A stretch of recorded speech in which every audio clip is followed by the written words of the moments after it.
turizmo objektai, mokyklos,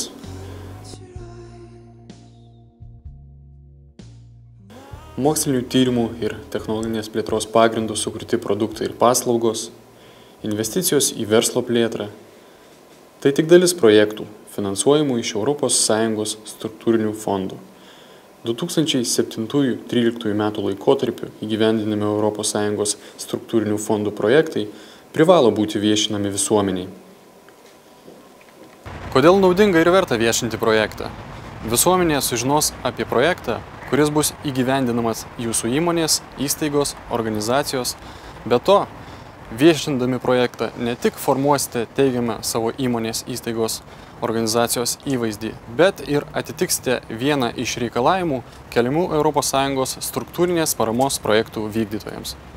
Kokias viešinimo priemonės įgyvendinti?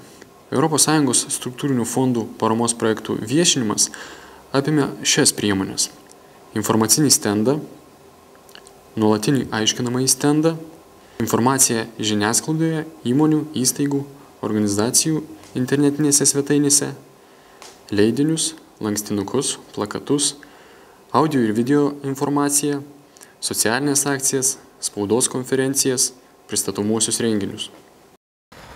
Atminkite, jog ES struktūrinės paramos projektų viešinimas tai ne tik reikalavimas, tai ir galimybė.